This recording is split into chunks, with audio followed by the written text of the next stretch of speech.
Cat తీర్పును సవాల్ చేస్తూ హైకోర్టుకు వెళ్లిన ఏపీ క్యాడర్ ఐఏఎస్లకు మరోసారి చుక్కెదురైంది. డీఓపీటీ ఉత్తర్వులపై స్టే కోరుతూ ఏపీ క్యాడర్ ఐఏఎస్లు ఆమ్రపాలి, వాకాటి కరుణ, వాణిప్రసాద్, రొనాల్డ్ రోజ్ దాఖలు చేసిన పిటిషన్లను హైకోర్టు కొట్టివేసింది. ఐఏఎస్ల పరిపాలనా వ్యవహారాల్లో తాము జోక్యం చేసుకుంటే ముగింపు ఉండదని తెలంగాణ హైకోర్టు కామెంట్ చేసింది. ఈ క్రమంలోనే ముందు వెళ్లి ఏపీలో రిపోర్ట్ చేయాలని ఆదేశించింది.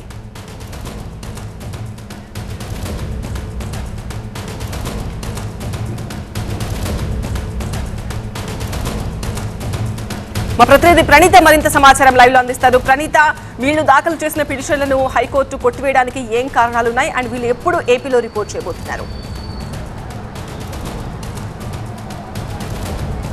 అయితే ఈరోజు జరిగినటువంటి విచారణలో హైకోర్టు చాలా క్లియర్గా చెప్పింది, ఇమీడియట్గా డిఓపిటీ ఇచ్చేటువంటి ఆర్డర్స్ అమలు కావాల్సిందే, వీళ్ళు ఏపీకి వెళ్ళి రిపోర్ట్ చేయాల్సిందే అంటూ హైకోర్టు డైరెక్షన్ ఇచ్చింది. అయితే నిన్న క్యాట్ ఇచ్చేటువంటి ఆర్డర్ని సవాల్ చేస్తూ ఈరోజు హైకోర్టుకు వచ్చారు ఐఏఎస్లు.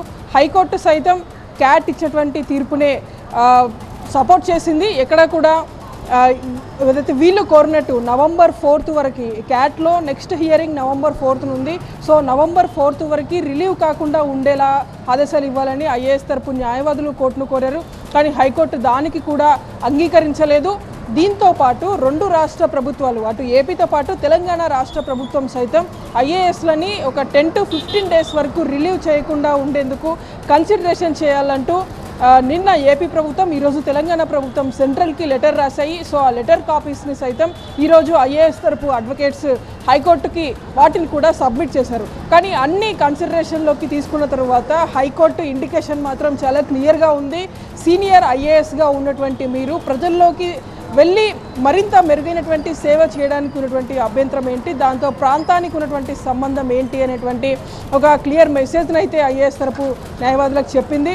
సో దీంతో పాటు అసిస్టెంట్ సోలిసిటర్ జనరల్గా ఉన్నటువంటి సెంట్రల్ నుండి వచ్చినటువంటి అడ్వకేట్ ఆయన కూడా ఒకటే చెప్పాడు, సెంట్రల్ సర్వీసెస్ అధికారులను బదిలీ చేయాలన్నా సరే, వాళ్ళకి సంబంధించినటువంటి అలొకేషన్ చేయాలన్నా సరే పూర్తిగా అడ్మినిస్ట్రేటివ్ గ్రౌండ్స్ మీదే ఉంటుంది, అడ్మినిస్ట్రేటివ్ అథారిటీకి మాత్రమే ఆ రైట్ ఉంటుంది, ఎక్కడ కూడా కోర్టుల జోక్యం వీటిలో ఉండదు అనేటువంటి అంశాన్ని చెప్పినటువంటి నేపథ్యంలో ఆయన చెప్పినటువంటి దానికే హైకోర్టు కూడా ఏకీభవించింది.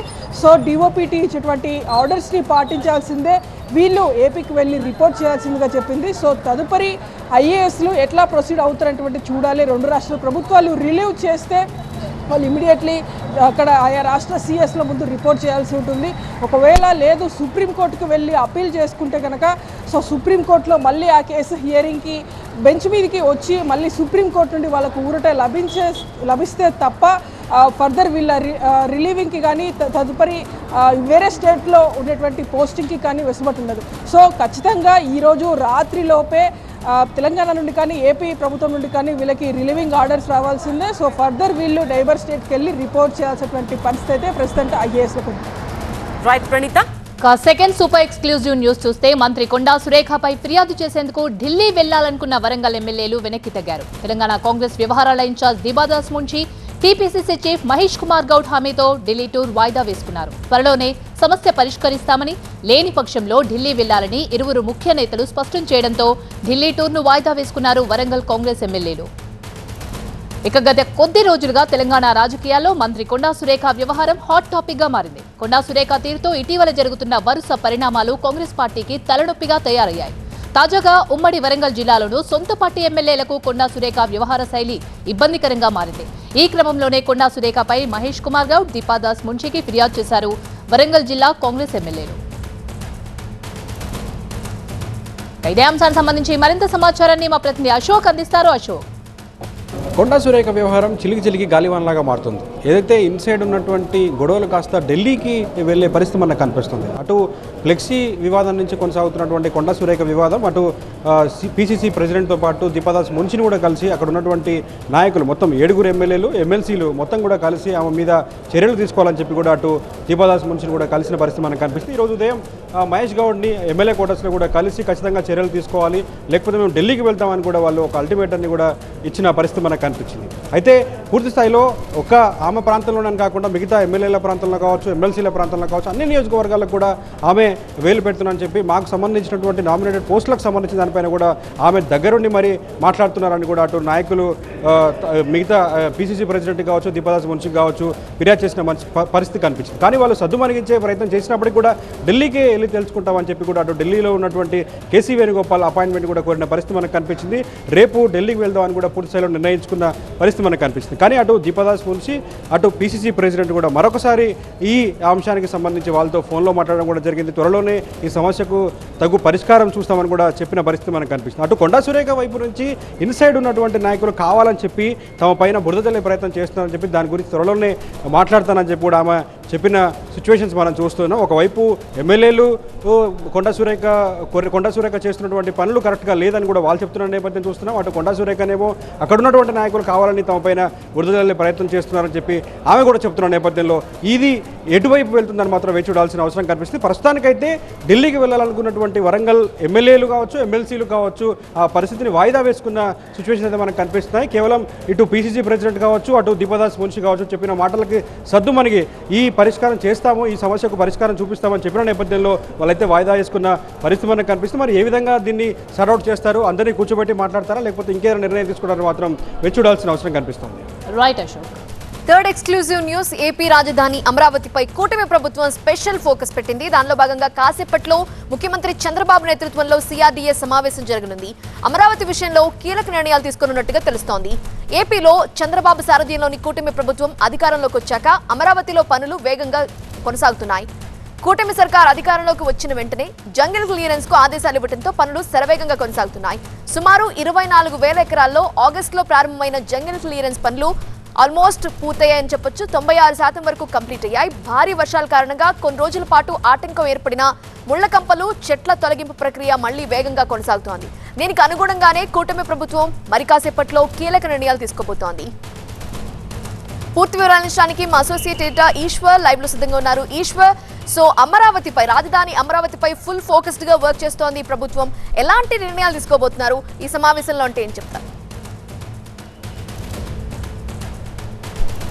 ప్రభుత్వం ముందున్న అత్యంత ప్రాధాన్యమైన విషయాల్లో అమరావతి నిర్మాణం ఒకటి. అమరావతి నిర్మాణాన్ని వీలైనంత త్వరగా పూర్తి చేయాలి. ఈసారి 2029 ఎలక్షన్స్కి వెళ్లేలోపు అమరావతి పూర్తిగా నిర్మాణం పూర్తయి అమరావతి రాజధాని నిర్మాణం పూర్తయి అమరావతి రాజధానిలో శాశ్వతంగా నిర్మితమైన అసెంబ్లీ కావచ్చు, శాసనసభ, హైకోర్టు లాంటి భవనాలను పూర్తి చేసి అక్కడి నుంచే అసెంబ్లీ ఎన్నికలకు వెళ్లాలన్న ఆలోచన దిశగా ప్రభుత్వం చాలా తీవ్ర స్థాయిలో కసరత్తు చేస్తోంది ఇప్పటివరకు. ఎందుకంటే గత 5 ఏళ్లుగా అమరావతికి సంబంధించి పనులు ఎక్కడికక్కడ ఆగిపోయాయి కాబట్టి అవి మళ్ళీ ఎక్కడి నుంచి స్టార్ట్ చేయాలన్న దాని మీద ఒక స్టడీని కండక్ట్ చేసింది. ఈ నేపథ్యంలోనే ఐఐటి చెన్నై అలాగే ఐఐటి హైదరాబాద్కి సంబంధించిన ఎక్స్పర్ట్స్ టీమ్స్ని తీసుకొచ్చింది. వాళ్ళతో విజిట్ చేయించి ఇక్కడ ఉన్న దాదాపు గతంలో నిర్మించిన భవనాల పటిష్టత పైన, వాటికి సంబంధించిన భవిష్యత్తులో వాటిని కొనసాగించే అవకాశాలపైన ఒక ఒపీనియన్ తీసుకుంది. వాటి తర్వాత ముందుకు వెళ్లేందుకు ఒక రూట్ మ్యాప్ను సిద్ధం చేసుకుంది. రేపు డిసెంబర్ నుంచి అమరావతి నిర్మాణ పనులు ప్రారంభం కాబోతున్నాయి. దానికి సంబంధించి స్టేక్ హోల్డర్స్తో అమరావతికి సంబంధించిన అమరావతిని నిర్మించే సిఆర్డీఏ అధికారులు పూర్తి స్థాయిలో అన్ని విభాగాలతో దానికి సంబంధించిన భాగస్వామ్య పక్షాలతో సమావేశాన్ని ఏర్పాటు చేస్తున్నారు. నిన్న వాళ్ళు సిఆర్డీఏ అధికారులు హైకోర్టు జడ్జిలతో కూడా సమావేశమయ్యారు. కొత్తగా నిర్మితమయ్యే హైకోర్టు, శాశ్వత హైకోర్టు ఏదైతే ఉందో దానికి సంబంధించి ఏమైనా గతంలో ఉన్న వాటినే గతంలో 2017లో Norman Fosters and partners company చేత డిజైన్ చేయించారు. ప్రఖ్యాత లండన్ ఆర్కిటెక్ట్ సంస్థ అది. సో వాటితోనే ముందుకు వెళ్ళాలన్న దిశగా ముందుకు వెళ్తుంది. ఎందుకంటే మళ్ళీ కొత్త డిజైన్లని ఏర్పాటు చేయాలంటే, తయారు చేయించాలంటే ఇంకొక అదనంగా సంవత్సరం టైం పడుతుంది. ప్రస్తుతానికి సమయం లేదు కాబట్టి వీలైనంత త్వరగా ప్రక్రియ ప్రారంభించి 2027 డిసెంబర్ కల్లా, అంటే 3 సంవత్సరాలకి ఇనిషియల్గా టార్గెట్ పెట్టుకుంది. ఈ లోపలే పూర్తి చేయాలన్న లక్ష్యాన్ని నిర్దేశించుకుంది. రేపు డిసెంబర్ నుంచి పూర్తి చేసే ఉద్దేశంతో మొదట జంగిల్ క్లియరెన్స్కి దాదాపు 36 కోట్లతో జంగిల్ క్లియరెన్స్ని ప్రారంభించింది. జంగిల్ క్లియరెన్స్ కూడా దాదాపుగా పూర్తయింది. ఈ ప్రాంతం అంతా గత 5 ఏళ్లుగా ఎట్లాంటి నిర్మాణాలు చేపట్టకపోవడంతో కంప చెట్లతో నిండిపోయింది. దాన్ని తొలగించడానికి 36 కోట్లని వినియోగించింది. ఆ మేరకి పూర్తిగా ఆ జంగిల్ క్లియరెన్స్ పూర్తయింది. ఇక డిసెంబర్ నుంచి నిర్మాణాలకు సంబంధించిన ప్రక్రియ ప్రారంభం కాబోతుంది. ఇప్పటికే శాశ్వతంగా హైకోర్టు అలాగే సెక్రటేరియట్, అసెంబ్లీ భవనాలు ముందు ప్రధానంగా వాటిని పూర్తి చేయాల్సిన అవసరం ఉంది. దాదాపుగా సెక్రటేరియట్ 5 బిల్డింగ్స్తో దాన్ని పూర్తి చేయాలని నిర్ణయించింది. ఆ 5 బిల్డింగ్స్ వచ్చి దాదాపు 68 లక్షల స్క్వేర్ ఫీట్ ఉండబోతోంది. అలాగే అసెంబ్లీ 16 లక్షల ఎస్ఎఫ్టీ ఉండబోతుంది. అదే సమయంలో మిగతా హైకోర్టు కూడా 11 లక్షల ఎస్ఎఫ్టీతో దాన్ని పూర్తి చేయాలనుకుని తాజాగా పెండింగ్ పనులకు సంబంధించి ఆర్కిటెక్ట్స్ ఎవరైనా ఉంటే వాళ్ళని పిలిచింది. దానికి సంబంధించిన ప్రీ బిడ్ కూడా వారం క్రితం తీస్తే ఆ ప్రీ బిడ్లో కూడా గతంలో ఎవరైతే పాల్గొన్నారో 2017లో ఎవరైతే పాల్గొన్నారో నార్మన్ పోస్టర్స్ లాంటి సంస్థలు కూడా పార్టిసిపేట్ చేశాయి. సో మొత్తానికి చాలా కీలకంగా చాలా వేగంగా ముందుకెళ్లే ప్రక్రియకి సంబంధించి ఈరోజు సిఆర్డీఏ అథారిటీ సమావేశం జరగబోతుంది. మరి కాసేపట్లో ఆ సమావేశం ప్రారంభం కాబోతుంది. ముఖ్యమంత్రి అధ్యక్షతన జరిగే సమావేశానికి సిఆర్డీఏ అధికారులు, ఎంఏవిడి మినిస్ట్రీలు హాజరు కాబోతున్నారు. మరికొన్ని కీలకమైన నిర్ణయాలని ఈరోజు తీసుకునే అవకాశం ఉంది. ఆర్థికంగా కూడా వరల్డ్ బ్యాంక్ దానికి సంబంధించిన 15,000 కోట్లు నిధులు ఇచ్చేందుకు అంగీకరించింది. 3,500 కోట్లు అడ్వాన్స్గా ఇవ్వబోతోంది.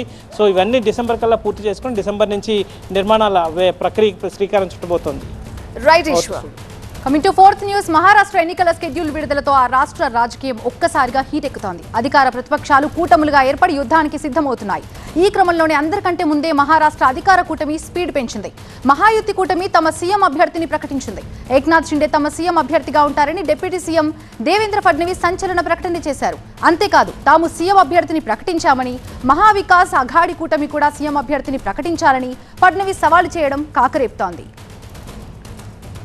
ఇక 2 రోజుల క్రితమే మహాయుతి కూటమికి మాజీ సీఎం ఉద్ధవ్ ఠాక్రే సవాల్ విసిరారు. దమ్ముంటే కూటమి సీఎం అభ్యర్థిని ప్రకటించాలన్నారు.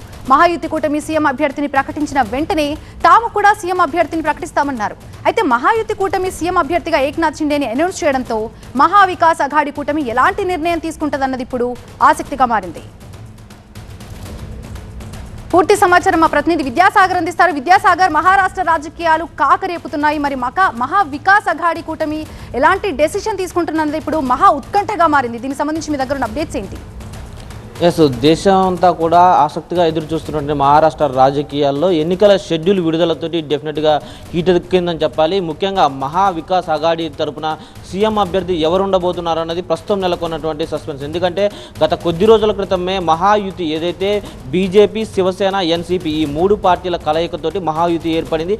ఈ మహాయుతి కూటమి అభ్యర్థి ఎవరైతే ప్రకటిస్తారో దాని తర్వాతనే మహావికాస్ అఘాడి కూటమి అభ్యర్థిని ప్రకటిస్తామంటూ ఉద్ధవ్ ఠాక్రే, ఎన్సీపీ అధినేత శరద్ పవార్ వీళ్ళంతా చెప్పిన తర్వాత ఈరోజు ఏదైతే మహాయుతి కూటమి తరపున డిప్యూటీ సీఎం ఫడ్నవీస్ సీఎం అభ్యర్థి ఏక్నాథ్ షిండే ఉంటారంటూ సంచలన ప్రకటన చేశారు. ఈ ప్రకటన నేపథ్యంలో ఇప్పుడు మహావికాస్ అఘాడి కూడా సీఎం అభ్యర్థిని ప్రకటించాల్సిన పరిస్థితి ఏర్పడింది. ఎందుకంటే గతంలో మహాయుతి అభ్యర్థిని ప్రకటించాలంటూ డిమాండ్ చేసినటువంటి మహావికాస్ అఘాడి ఇప్పుడు వారు ప్రకటించడంతో వీరు ప్రకటించాల్సినటువంటి పరిస్థితి ఏర్పడింది. ఈ నేపథ్యంలోనే ఇటు 3 పార్టీలు ఏవైతే కాంగ్రెస్, అదేవిధంగా శరద్ పవార్ చెందినటువంటి ఎన్సీపీ, అదేవిధంగా ఉద్ధవ్ ఠాక్రేకి చెందినటువంటి శివసేన ఈ 3 పార్టీలు మహావికాస్ అఘాడి పేరుతో ఒక సీఎం అభ్యర్థిని ప్రకటించాల్సి ఉండగా సీనియర్ నేత శరద్ పవార్ ఉద్ధవ్ ఠాక్రే వైపే మొగ్గు చూపుతున్నట్లుగా తెలుస్తుంది. ఎందుకంటే 2019లో తొలుత ప్రభుత్వం ఏర్పాటు చేసిన తర్వాత ఆయన సీఎంగా పనిచేశారు. ఈ నేపథ్యంలో ఎన్సీపీకి చెందినటువంటి శరద్ పవార్ కావచ్చు, అదేవిధంగా శివసేన ఉద్ధవ్ ఠాక్రే వీరిద్దరూ కూడా ఏకఛత్రాధిపత్యంతో పార్టీలు ఉన్న నేపథ్యంలో పార్టీలో చీలిక వచ్చిన తర్వాత వీరు కాస్త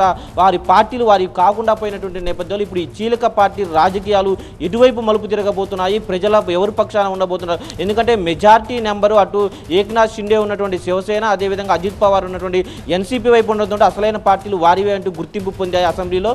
ఈ నేపథ్యంలోనే ఇటు శరద్ పవార్ కావచ్చు, అదేవిధంగా మరొక వైపు అజిత్ పవార్ పార్టీ కావచ్చు, వీరంతా కూడా ఇప్పుడు మహా వికాస్ అఘాడి అదేవిధంగా మహాయుతి పేరుతో ఇరు వర్గాలు పోటీ పడుతున్న నేపథ్యంలో సీఎం అభ్యర్థులను ప్రకటించి ముందుకు వెళ్తున్న నేపథ్యంలో ఇటు కాంగ్రెస్, ఎన్సీపీ, అదేవిధంగా ఏదైతే శివసేన ఈ 3 పార్టీలకు సంబంధించినటువంటి మహా వికాస్ అఘాడికి సంబంధించి కూడా అభ్యర్థి ఎవరనేది 2 రోజుల్లోనే ప్రకటించేటువంటి అవకాశం ఉంది. ఎందుకంటే అక్టోబర్ 22వ తేదీన నోటిఫికేషన్ విడుదల కాబోతుంది. వచ్చే నెల 20వ తేదీన ఎన్నికలు జరగబోతున్నాయి కాబట్టి డెఫినెట్గా ఒక ఆసక్తికరమైనటువంటి పరిణామాలు మహారాష్ట్రలో చోటు చేసుకోబోతున్నాయి. Right, thank you Vidyasagar.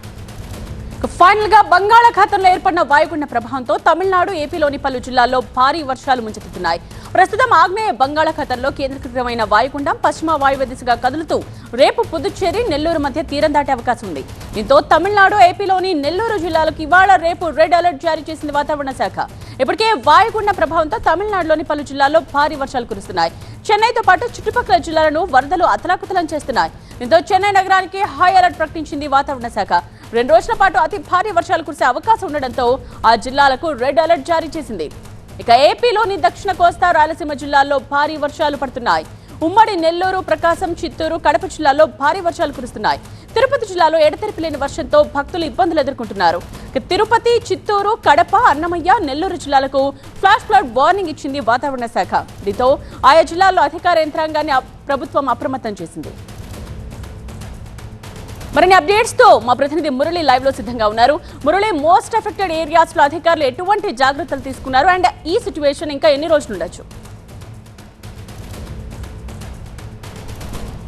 అంటే మరొక 2 రోజుల పాటు భారీ వర్షాలు కురిసేటువంటి అవకాశం ఉందని వాతావరణ శాఖ ప్రకటించింది. రేపు ఉదయం ఇది వాయుగుండం తీరాన్ని దాటుతుందని వాతావరణ శాఖ అంచనా. ముందుగా చెన్నై పరిసర ప్రాంతాల్లోనే ఇది తీరం దాటుతుందని భావించినప్పటికీ కొద్దిసేపటి క్రితం కొంత క్లారిటీతో ఇది తిరువళ్ళూరు జిల్లా, అంటే చెన్నై పరిసర జిల్లా అయినటువంటి సమీప జిల్లా అయినటువంటి తిరువళ్ళూరు జిల్లాలోని గుమ్మిడిపూండి, అలాగే ఉమ్మడి నెల్లూరు జిల్లాలో ఉన్నటువంటి సూళ్లూరుపేట, ఈ 2 ప్రాంతాల మధ్యలో తీరం దాటేటువంటి అవకాశం ఉందని ఒక అంచనాతో ఒక రిపోర్ట్ కూడా కొద్దిసేపటి క్రితం ఇచ్చింది. అయితే ఉదయం వరకు కూడా చెన్నై నగరంతో పాటు పరిసర ప్రాంతాలకు కేవలం ఆరెంజ్ అలర్ట్ మాత్రమే, అంటే కొద్దిసేపటి క్రితం రెడ్ అలర్ట్ ప్రకటించింది.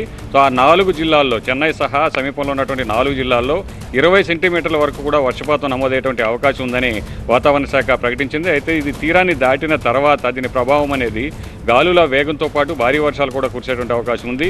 నెల్లూరు జిల్లాకి సమీపంలో ఇది తీరం దాటితే ఉమ్మడి నెల్లూరు జిల్లా, అలాగే చిత్తూరు జిల్లాలపై ప్రభావం ఎక్కువగా ఉంటుందని వాతావరణ శాఖ తెలిపింది. అలాగే ప్రకాశం, కడప జిల్లాలపై కూడా ఈ ప్రభావం అనేది ఎక్కువగా ఉంటుంది. రేపటి నుంచి ఇది రేపు ఉదయం తీరం దాటితే రేపు సాయంత్రం వరకు కూడా భారీ వర్షాలు కురిసేటువంటి అవకాశం ఉంది. సో ఇప్పటికే తీరం వెంబడి గాలుల వేగం అనేది పెరిగింది. రేపు తీరం దాటే సమయంలో గాలుల వేగం 55 కిలోమీటర్ల వరకు కూడా ఉంటుందని అంచనా ఇప్పటికే వాతావరణ శాఖ ప్రకటించింది. అయితే మొత్తం ఉమ్మడి జిల్లాలో ఇప్పటికే తీర ప్రాంత జిల్లా మండలాలైనటువంటి 9 మండలాల్లో అలర్ట్ అనేది ఎక్కువగా ఉంది. ఈ ప్రాంతాల్లో ఉన్నటువంటి వారందరినీ కూడా ఇప్పటికే సురక్షిత ప్రాంతాలకు తరలించారు. ముఖ్యంగా మత్స్యకారులందరినీ కూడా చేపల వేటకు వెళ్లొద్దని 2 రోజుల నుంచే కూడా హెచ్చరిస్తున్నటువంటి అధికారులు నిన్న దాదాపు 500 మంది చేపల వేటకు వెళ్ళినటువంటి వారందరినీ కూడా వెనక్కి రప్పించినటువంటి పరిస్థితుంది. అయితే ఇవాళ రేపు కూడా అందరూ కూడా అలర్ట్గా ఉండాల్సినటువంటి అవసరం ఉంది. నెల్లూరు జిల్లాలో కురిసేటువంటి వర్షాలు ఒక ఎత్తు అయితే, కడప జిల్లాలో కనుక భారీ వర్షపాతం నమోదైతే సోమశిలకు ఇంట్లో పెరిగేటువంటి అవకాశం ఉంది. సోమశిలలో ఇప్పటికే దాదాపు 52 టీఎంసీల నీరు అనేది చేరింది. అయితే ఇంట్లో పెరుగుతున్నటువంటి కారణంగా 78 టీఎంసీల నీరు అనేది సోమశిలకు వస్తే కిందకు దిగువకు నీటిని విడుదల చేయాల్సినటువంటి పరిస్థితి ఉంటుంది. దిగువకు నీటిని విడుదల చేస్తే లోతట్టు ప్రాంతాల ప్రజలకు ఇబ్బందులు తలెత్తేటువంటి అవకాశం ఉంది. కాబట్టి గత అనుభవాలను దృష్టిలో ఉంచుకుని వారందరినీ కూడా ముందుగానే హెచ్చరించింది. ఏమాత్రం అక్కడ నీటిని విడుదల చేసేటువంటి పరిస్థితి ఉంటే వారందరినీ కూడా సురక్షిత ప్రాంతాలకు తరలించేందుకు ముందస్తు జాగ్రత్త చర్యలు ఇప్పటికే కూడా అధికారులు చేపట్టారు. సో ఎప్పటికప్పుడు మంత్రి ఆనం రామనారాయణ రెడ్డి అధికారులతో సమీక్షిస్తూ ఉన్నారు. ఇటు నెల్లూరు జిల్లాతో పాటు మిగిలినటువంటి 3 జిల్లాలపై కూడా ఎప్పటికప్పుడు డిజాస్టర్ మేనేజ్మెంట్తో పాటు ప్రభుత్వం కూడా ఎప్పటికప్పుడు ఆదేశాలు జారీ చేస్తూ తగు జాగ్రత్తలు అయితే మాత్రం సూచిస్తున్న పరిస్థితి అయితే ఉంది. Right Murali, thanks for the